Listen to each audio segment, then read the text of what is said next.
Quand on pense au droit, on imagine souvent une sorte de jungle, un labyrinthe de règles incompréhensibles. Mais en réalité, c'est tout sauf un chaos. Il y a une carte, une logique, et aujourd'hui, on va la déchiffrer ensemble.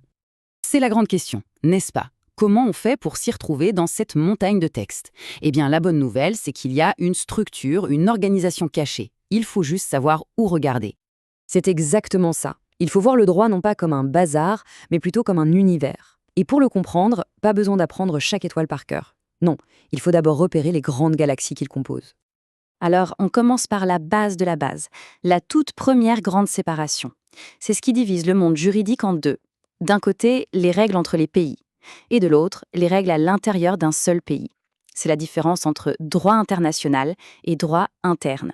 La différence est très claire. Le droit international, c'est en quelque sorte le langage que parlent les nations entre elles. Ça vient des traités, ça gère les grands enjeux comme la guerre, la diplomatie, le commerce mondial.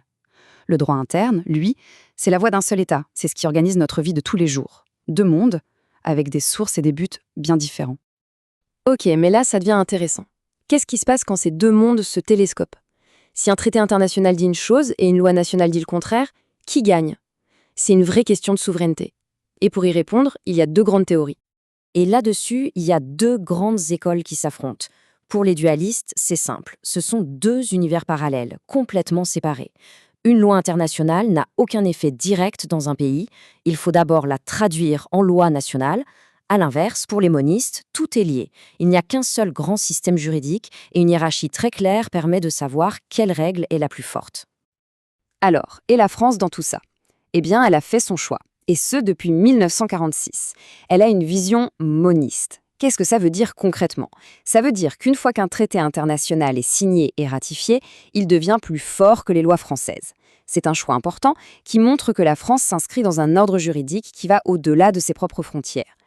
Bon, maintenant qu'on a vu la grande image, les relations entre pays, on va zoomer un peu. On rentre à l'intérieur des frontières d'un pays. Et là, on trouve une autre division hyper importante, la différence entre le droit public et le droit privé. En fait, pour comprendre la différence, tout est une question de rapport de force. Le droit public, c'est une relation verticale, on pourrait dire inégalitaire, entre l'État et nous, les citoyens. L'État agit pour l'intérêt général, donc il peut imposer ses décisions. Le droit privé, au contraire, c'est pour les relations horizontales, égalitaires, entre des personnes. Par exemple, quand on achète quelque chose, c'est un contrat de droit privé. Et attention, cette différence, c'est pas juste de la théorie pour juristes, c'est super concret. Ça change tout en pratique, ça va déterminer qui a le droit de faire quoi, et surtout devant quel juge il faudra aller en cas de problème. Si le conflit est avec l'État, hop, direction le tribunal administratif. Si c'est avec une autre personne, ce sera le tribunal judiciaire. Deux mondes, deux juges. Ok, on a les cartes en main, maintenant il nous faut la boussole. Comment réfléchit un juriste? Un juge, un avocat? Ce n'est pas de l'improvisation, loin de là. Il y a une méthode, une logique très précise à suivre. Le cœur du réacteur, si on veut l'outil de base de tout juriste, c'est une structure logique, presque mathématique, qui guide toutes les décisions. Et cet outil, ça s'appelle le syllogisme judiciaire. En fait, c'est assez simple. Ça se passe en 3 temps. D'abord, le juge regarde la règle de droit général, la loi. C'est ce qu'on appelle la majeure. Ensuite, il examine les faits précis de l'affaire qu'on lui présente. C'est la mineure. Et enfin, il applique la règle aux faits. La décision finale, c'est la conclusion logique de tout ça. C'est une méthode qui garantit que le juge ne décide pas au hasard, mais qu'il applique bien la loi. Mais bien sûr, la boîte à outils du juriste est plus complète que ça. Parfois, les textes de loi sont un peu flous, alors il faut utiliser d'autres techniques. Par exemple, l'exégèse, où on va chercher ce que le législateur voulait dire à l'époque. Ou l'analogie, pour un cas qui n'est pas prévu par la loi. Ou encore le raisonnement a contrario. Bref, c'est tout un art d'interpréter pour coller à la réalité. Et tout ça, ça ne sort pas nulle part. Certains de ces grands principes viennent directement du droit romain. Prenez cette phrase en latin. Elle veut dire « entre égaux, on ne se juge pas ». Ça a l'air vieux, mais c'est le fondement du droit international aujourd'hui. Ça explique pourquoi un État souverain ne peut pas être jugé par un autre État.